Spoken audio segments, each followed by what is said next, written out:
Video record ஆகிட்டு இருக்குதுல்ல. இப்போ வந்து நம்ம என்ன பண்ண போகிறோம்னா, ஃபர்ஸ்ட் ஆஃப் ஆல் கர்வ் அப்படிங்கிறது என்ன, இது வந்து மைனஸ் எக்ஸு, இது இந்த பக்கம் ப்ளஸ் எக்ஸு, கீழே வந்து மைனஸ் ஒய்யாக இருக்கும், மேலே வந்து ஒய்யாக இருக்கும். கர்வ் வந்து ஒரு கர்வு இப்படியும் கர்வ் இருக்கும், அல்லது இப்படி கர்வ் இருக்கும், இப்படி கர்வ் இருக்கும், இப்படி இருக்கும், இங்கே வந்து இப்படியும் போகலாம். கர்வ் எப்படி வேணாலும் போகும். ஓகே, பட்டு நம்ம இங்கே அது மேட்ரு கிடையாது. இப்போ நம்மளோட மேட்ரே வந்து எந்த எந்த ஆங்கிளில் வருது, எந்த பார்ட் ஆஃப் த எந்த குவார்ட்டரில் வருது அப்படிங்கிறது கிடையாது.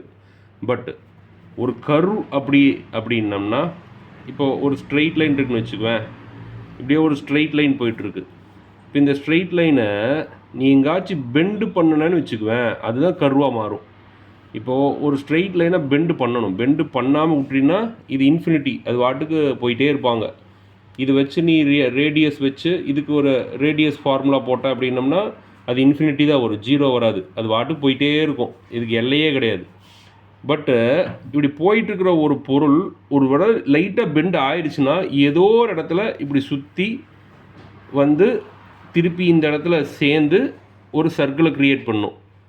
இந்த சர்க்கிளோட ஆரத்தான் நம்ம வந்து ரேடியஸ் ஆஃப் த கர்வேச்சர் அப்படின்னு சொல்லி சொல்கிறோம். புரியுதா? இப்போ ஒரு கர்வ் இப்படி இருக்குது அப்படின்னா, இந்த கர்வ் வந்து ஒரு குறிப்பிட்ட அளவு இருந்தால் தான் இந்த ரேடியஸ் க்ரியேட் பண்ணும். இப்போது அந்த கர்வ் வந்து இப்படி பெருசாக இருந்துச்சு அப்படின்னா சர்க்கிள் பெருசாக இருக்கும், அந்த ரேடியஸ் வந்து பெருசாக இருக்கும். இதே வந்து டக்குன்னு பெண்டாயிடும், நம்ம ஸ்டீப் கர்வாக இருக்குது அப்படின்னோம்னா சீக்கிரமாக சர்க்கிள் ஃபார்ம் பண்ணிடும், ரேடியஸ் வந்து சிறுசாக இருக்கும். அதுதான் நான் அப்படியே எக்ஸ்பிளைன் பண்ணது. இப்போ எல்லா கர்வுக்கும் வந்து இப்படி ஒரு கர்வ் இருக்கணும். கர்வு இப்படி ஒரு சர்க்கிள் ஃபார்ம் ஆகிற இப்படி ஏதோ ஒரு சர்க்கிள் ஃபார்ம் ஆகுதுன்னு வச்சுக்குவேன். இந்த ஒரு குறிப்பிட்ட பாகத்தை மட்டும்தான் கர்வ் அப்படிங்கிறோம். இந்த இடத்துல இது கர்வு தான், இங்கேயும் கர்வு தான். இந்த கர்வில் இப்படி ஒரு லைன் தொட்டுட்டு போகுது அப்படின்னா இந்த லைன் பேர் வந்து டேன்ஜென்ட்டு. இது ஏதோ ஒரு பாயிண்ட்டை தான் அது குறிக்கும்.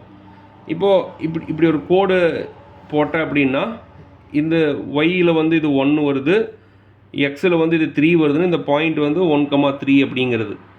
இதே இந்த லெஃப்ட் சைடு இருந்துச்சு, இந்த கர்வ் இப்படி இருந்துச்சு அப்படின்னம்னா எப்படி இருக்கும், இது வந்து அப்பர் சைடு வந்து ப்ளஸ்ஸும் லோவர் சைடு மைனஸும், அதாவது எங்கே வருது, எக்ஸு வந்து மைனஸும், இது வந்து அப்போ இந்த ஒரு பாயிண்ட் எடுக்கிறேன்னு வச்சுக்குவேன், இந்த டேஞ்சென்ட் இங்கே வருது அப்படின்னு இங்கே பாயிண்ட் எடுக்கிறேன்னா இது எக்ஸ் மைனஸு, இது ஒய்ன்னு வரும். ஏன்னா கீழே வந்தால் தான் மைனஸு, மேலே வந்துச்சு அப்படின்னம்னா ப்ளஸில் தான் வரும். இதான் மீனிங். இது நீ இதெல்லாம் விட்றதெல்லாம் ப்ளஸ் ஒன்னில் படிச்சது. இப்போ இதுக்கு பர்பண்டிகுலராக ஒரு லைன் வரைகிறேன்னு வச்சுக்குவேன், இந்த டேன்ஜென்ட் லைனுக்கு பர்பண்டிகுலராக ஒரு லைன் வரைகிற அப்படின்னா தட் இஸ் கால்டு நார்மல். புரியுதா? நார்மல். இப்போது நார்மல் ஆஃப் அ கர்வேச்சர்னால் என்ன, அதை கார்ட்டீசியன் ஃபார்முலாவில் எப்படி எக்ஸ்பிளைன் பண்ணுறது? Normal to a curve, normal to a curve. அந்த கர்வோட ஃபார்முலா என்ன, f is equal to y is equal to f of x. ஒரு கர்வு கொடுத்துருக்காங்க, அந்த கர்வோட ஃபார்முலா என்ன அப்படின்னம்னா y is equal to f of x. இது ஒரு curve, y is equal to f of X அப்படிங்கிறது ஒரு கர்வு. எந்த இடத்துல இருக்குது, இப்போ இந்த லைன் இப்படி இருக்குது அப்படின்னா இப்படி பர்பண்டிகுலராக இருக்குது, இது P, சரியா? இந்த லைனோட ஃபார்முலா தான் y is equal to f of x அப்படின்னு சொல்லி சொல்கிறானுங்க. புரியுதா? இதில் ஏதோ ஒரு பாயிண்ட் எடுக்கிற, இந்த நார்மலில் ஏதோ ஒரு பாயிண்ட், ஃபார் எக்ஸாம்பிள் இந்த பாயிண்ட்டோ இல்லை இந்த பாயிண்ட்டோ ஏதோ ஒரு பாயிண்ட் எடுக்கிறேன்னு வச்சுக்குவேன். ஃபார் எக்ஸாம்பிள் இந்த பாயிண்ட் எடுக்கிற அப்படின்னா இந்த பாயிண்ட் எப்படி மார்க் பண்ணுவேன், எக்ஸ் கமா ஒய்னு மார்க் பண்ணுவியா, இந்த இடத்துல எக்ஸ் கமா ஒய்னு மார்க் பண்ணுவேன்.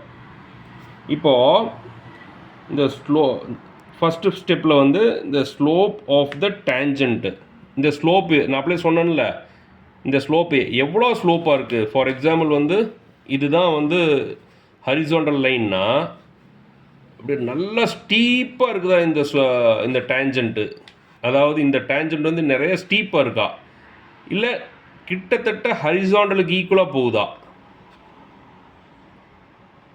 கிட்டத்தட்ட ஹரிசாண்டலுக்கு ஈக்குவலாக போகுதா அப்படின்னு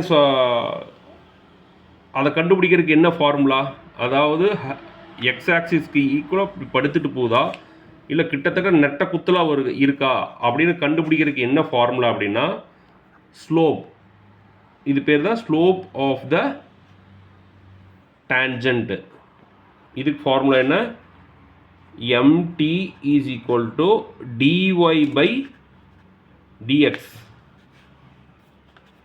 இங்கே பாருங்க, அதுக்கு தான் ஃபார்முலான்னு mt is equal to dy by dx. இந்த இடத்துல x is equal to x1 அப்படிங்கிறது. ஏன் இப்படி x இஸ் ஈக்குவல் டு x1னா நம்ம இதில் ஏதோ ஒரு பாயிண்ட் வருது இல்லை, இந்த பாயிண்ட்டோ இந்த பாயிண்ட்டோ வருது இல்லை, அந்த பாயிண்ட்டுக்கு நம்ம என்ன கொடுத்துருக்குறோன்னா p x1, y1 அப்படின்னு கொடுத்துருக்குறோம். அப்போ இந்த இடத்துல இந்த எக்ஸுக்கு பதிலாக இந்த வேல்யூ எடுத்துக்கணும் அப்படின்னு சொல்கிறக்காக இந்த இடத்துல x is equal to x1 போட்டிருக்கோம். புரிஞ்சுதா?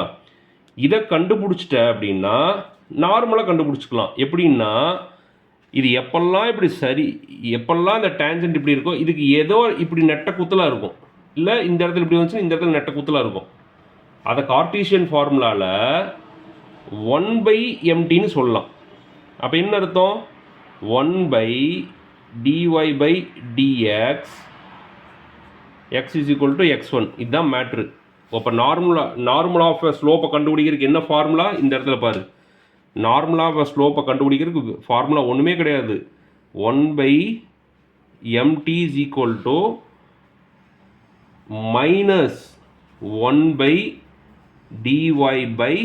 -1/dy/dx where x is equal to x1. இதுதான் ஃபார்முலா. நீ அப்படின்னா என்ன பண்ணணும், உனக்கு ஃபைண்ட் த நார்மல்னு கொடுத்தான்னாவே நீ ஃபர்ஸ்ட் ஆஃப் ஆல் ஸ்லோப்பை கண்டுபிடிக்கணும். அந்த ஸ்லோப்போட மைனஸ் இன்வர்ஷன் தான் நார்மல். புரியுதா? இதுதான் மேட்ரு. இப்போ இதை கார்ட்டீசியன் ஃபார்முலாவில் இது டிஃபரன்ஷியல் ஃபார்முலாவில் இப்படி சொல்கிறோம். இதே Cartesian formula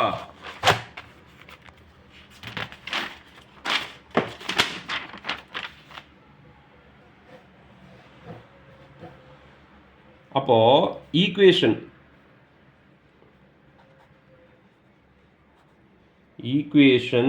of the normal என்ன, இதுதான் இந்த கர்வு, இந்த கர்வோட டேஞ்சன்ட்டு, இந்த டேஞ்சன்ட் இப்படி போடுறது தான் பர்பண்டிகுலராக இருக்கிறதா நார்மல் லைன். இது டேஞ்சன்ட்.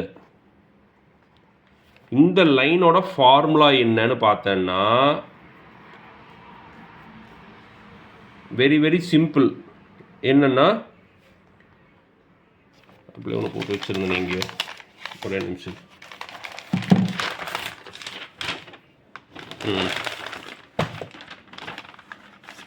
பார்த்துக்கோ, இதோட ஃபார்முலா வெரி சிம்பிள். நார்மல் லைனோட formula x minus x1 divided by y minus y1 equal to minus dy/dx whole x is equal to x1.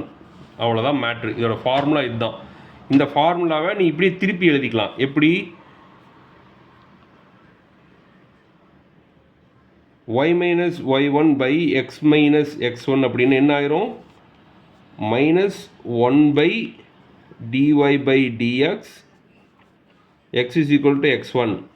அடுத்த ஸ்டெப் என்ன, y minus y1 divided by y minus y1 is equal to minus x minus x1 divided by dy/dx where x is equal to x1. இதுதான் method, இதுதான் matter, வேறு எதுவுமே matter கிடையாது.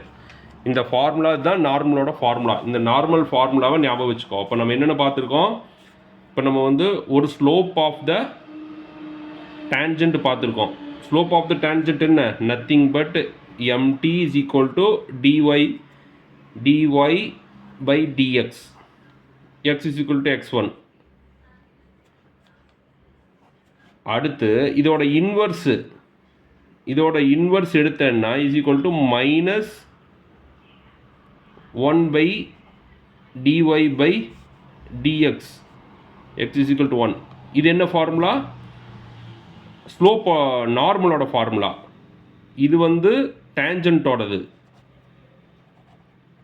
டேன்ஜென்ட்டோட inverse தான் slope. So slope normal. So normal is equal to nothing but -1 என்னது tangent. இதை மனசில் வச்சுக்கோ, அவ்வளோதான். இந்த 2 ஃபார்முலாவை ஞாபகம் வச்சுக்கிட்டீங்கன்னா போதும். இப்போ டேன்ஜென்ட் இஸ் வெர்டிக்கல், அதாவது நார்மல் இஸ் ஹரிசான். இப்போ வந்து dy/dx வந்து இன்ஃபினிட்டின்னு வந்துருச்சுன்னு வச்சுக்குவேன். இதோட மீனிங் என்னென்னா டேன்ஜென்ட் வந்து இது வந்து எக்ஸ் ஆக்சிஸ்னா டேன்ஜென்ட் வந்து வெர்டிக்கலாக இருக்குது அப்படின்ட்டு அர்த்தம். அப்போ ஸ்லோப் இப்படி இருக்குன்ட்டு அர்த்தம். புரியுதா? இப்போ dy/dx இன்ஃபினிட்டின்னு வந்துருச்சுன்னா tangent is vertical. And normal எப்படி போகும்? ஹரிசாண்டல். எக்ஸுக்கு வந்து ஹரிசாண்டலாக போகும். அப்போது dy/dx வந்து இன்ஃபினிட்டி ஆயிடுச்சு அப்படின்னா டேன்ஜென்ட் என்ன ஆகும்? Tangent is vertical. And normal எப்படி இருக்கும்? ஹரிசாண்டலாக இருக்கும். இது ஒரு இம்பார்ட்டண்டான இது. when dy/dx is infinity, tangent vertical ஆயிரும். டேன்ஜென்ட் என்ன ஆயிரும்? இப்படி நெட்ட குத்தலாயிரும். எக்ஸ் ஆக்சிஸ்க்கு நெட்ட குத்தலாயிரும். அண்ட் நார்மல் இப்படி இருக்கும். ஸ்லோப் வந்து இப்படி டச் பண்ணிட்டு இப்படி போகும். இதுதான் மீனிங். கட் பண்ணிக்க.